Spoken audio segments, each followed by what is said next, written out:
बिष्ट जी की देन है कि यहाँ की गलियों में, नालियों में और ये मेन रोड पे प्योर नाले की गाद, इसमें कचरा है, पॉलिथीन है, प्लास्टिक है, मरे हुए जानवरों की बदबू है और ये सब यहाँ गरीब लोग हैं इसलिए ये डाल दिया। अगर यही नमस्कार, शासन पक्ष में आपका स्वागत है। मैं हूं आपके साथ डीपी ओझा।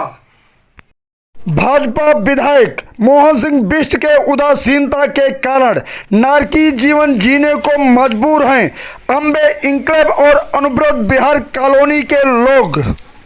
कई महीनों से मेन रोड पर डाली गई है नाले की गाद से लोग परेशान, खास करके महिलाओं और स्कूली बच्चों का निकलना हो गया है दूभर। महंगाई इसमें चरम सीमा पर है, लोगों की कमर टूट चुकी है।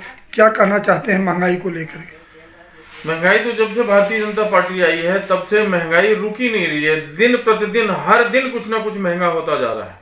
अब इन्होंने गैस सिलेंडर 200 रुपए का जो इतना बड़ा डंका पूरे हिंदुस्तान में पीट दिया, मैंने कम कर दिया, कम कर दिया, कम कर दिया, लेकिन हर आदमी आज 1003 रुपए का ही गैस सिलेंडर ले रहा है।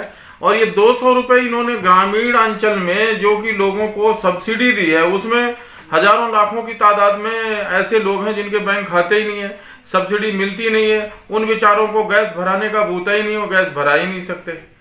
जबकि भारतीय जनता पार्टी सरकार जो है मनमोहन सरकार के खिलाफ, उनके टाइम में गैस के, पेट्रोल के, डीजल के रेट बढ़ रहे थे, उन्हीं पे हंगामा करके, उन्हीं पे शोर मचा करके फिर इन्होंने जनता को गुमराह किया और उनकी सरकार चली गई और ये लोग आ गए। पेट्रोल पे इन्होंने 12 रुपए बढ़ा करके 9 रुपए 27 पैसे घटा दिए हैं। सर, पेट्रोल के रेट इन्होंने 13-14 बार बढ़ाए हैं, उसके बाद घटा दिए हैं। पहले से ही इन्होंने इतना ज्यादा बढ़ा दिया कि अब ये शोर मचा रहे हैं, घटा दिया। घटाने पे भी आज 95 रुपए पेट्रोल का दाम है। 100 रुपए के पार हिंदुस्तान के इतिहास में पहली बार है कि डीजल और पेट्रोल का दाम 100 रुपए के पार चला गया।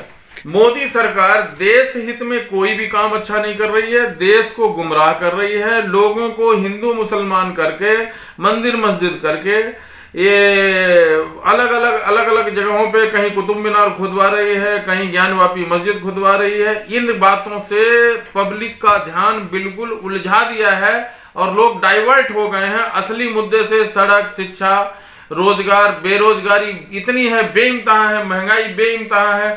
लोगों का ध्यान भटकाने के लिए ये पार्टी सिवाय कुछ न कुछ रोज कोई ना कोई प्रोपोगंडा, नया ड्रामा, नई नौटंकी कर देती है और लोग उस ड्रामे में फंस रहे हैं, उलझ रहे हैं, मर रहे हैं, गरीब आदमी परेशान हो रहा है, महंगाई रोज बढ़ रही है।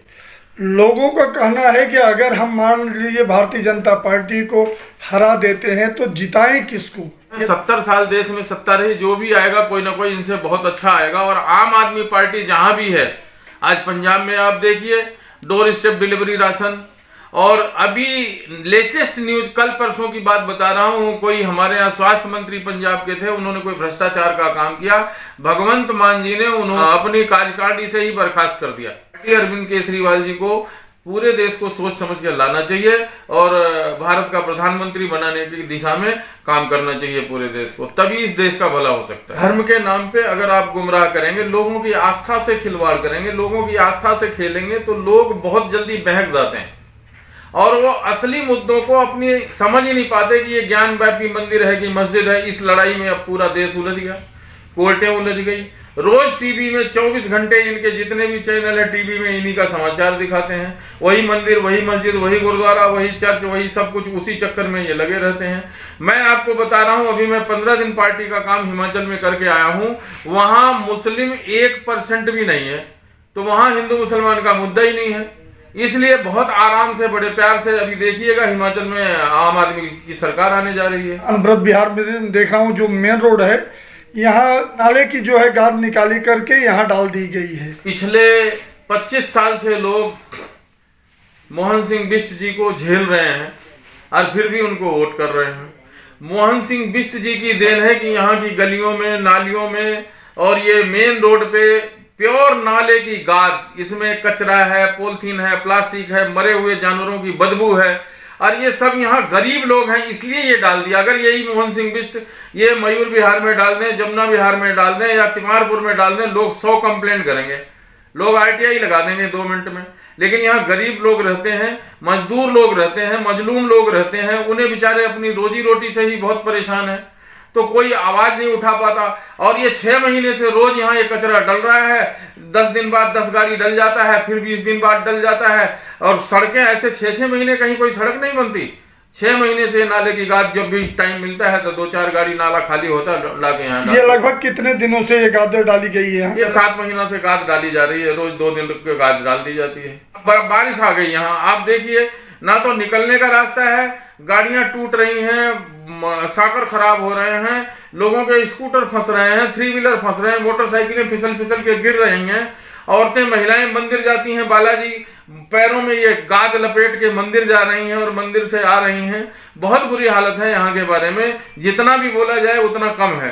लेकिन ये तो जैसे हमारे विधायक जी हैं, उन्हें समझना चाहिए, उन्हें सोचना चाहिए कि यार ये गरीब लोग हैं, इनके साथ इस तरह का दुर्व्यवहार क्यों किया जाए। जब सड़क आपको पता है आप 8 महीने बना ही नहीं सकते हो, तो ये रोज मलबा लाके यहाँ क्यों डाल रहे हो? पूरी गली में, सारी गलियों में यहाँ मलबा डल चुका है। पानी के संकट की बात है, पहले पानी का टैंकर आ जाता था अंदर। अब जब से ये नाले की गाद पड़ी है और बारिश पड़ गई है, लोग भीगते हुए मेन सड़क से पानी लेके आते हैं। औरतें बेचारी, बच्चे बेचारे वो प्लास्टिक के मग्गों में, डब्बों में, बाल्टियों में ले आते हैं। आधे रास्ते में पानी गिरते गिराते, फिसलते बचते बचाते आते हैं। मेन सड़क से 1 किलोमीटर की दूरी से पानी उठा के अपने घरों में ला रहे हैं। पहले यहाँ ये पानी अमृत विहार चौक पे आ जाता था टैंकर, तो लोग आराम से यहाँ भर लेते थे। तो सभी लोगों से मेरा विनम्र निवेदन है, अपने बच्चों के भविष्य के लिए, अपने भविष्य के लिए जो सरकार अच्छा काम करे समाज के लिए, समाज को टाइम से बिजली दे, पानी दे, राशन दे, उनका स्वास्थ्य का ध्यान रखे, पढ़ाई का ध्यान रखे, वो सरकार चुन के लाओ। धर्म के ऊपर चलने वाली सरकार या धर्म के नाम पे गुमराह करने वाली सरकार या लड़ाई दंगे करने वाली सरकार आपका कोई भला नहीं करेगी। इनके बच्चे तो कोई अमेरिका पढ़ रहे हैं, कोई लंदन पढ़ रहे हैं, कोई IAS बन रहा है, कोई PCS बन रहा है, कोई ICI का अध्यक्ष बन रहा है, और आपके बच्चे सड़कों पे घूमेंगे और लड़ाई करेंगे, दहशत फैलाएंगे, दंगे फैलाएंगे। ये तो पार्टी इस तरह के आज नौजवानों को गुमराह कर रही है।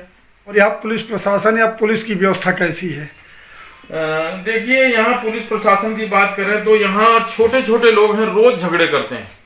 और पिछले चंद दिनों में मुझे सोनिया विहार थाने से पता लगा है कि जितनी कंप्लेंट पिछले 4-5 महीनों में रजिस्टर्ड हुई हैं, वो पिछले साल भर में रजिस्टर्ड नहीं हुई। तो इसका मतलब प्रशासन काम ठीक कर रहा है। हमारी जो SHO महोदया है मैडम, रात को उन्हें मैंने 11, साढ़े 11, 12 बजे नानक सर से पैदल गश्त करते हुए दूसरे पुश्ते, पहले पुश्ते, तीसरे पुश्ते पे 4-5 पुलिस वालों के साथ देखा है। और अभी जब से कुछ वारदात हुई है तब से मैडम बहुत ज्यादा एक्टिव हैं। अमृत विहार में 2 बच्चों के साथ नानक सर पे घटना घटी है, इस विषय में क्या आपको लगता है SHO मैडम गंभीर हैं? SHO मैडम बहुत गंभीर हैं और इस विषय पे हमने बात किया है। उन्होंने बोला है कि बहुत जल्दी इसका खुलासा भी वो करेंगी। और अभी एक रोबरी उन्होंने खुद झाड़ियों में कूद करके किसी बदमाश को पकड़ा, उस रोबरी को उन्होंने सॉल्व किया है।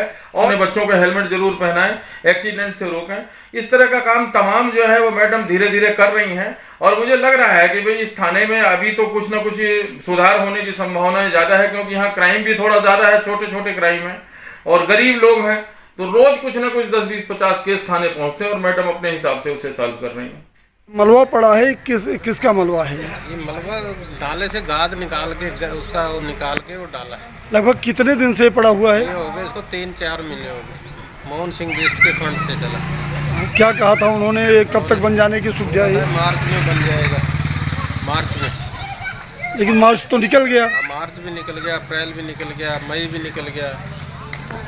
क्या कहना चाहेंगे आप? इसके लिए बहुत हाल खराब है, इस कॉलोनी में जीना बहुत दूभर हो चुका है। लेकिन चूंकि जैसे कि अब अगला महीना बरसात का है और बरसात आने वाली है, उस समय क्या होगा? तो आप देख लो, आपके सामने यहाँ पे साइकिल नहीं निकल सकता, पैदल नहीं निकल सकता आदमी।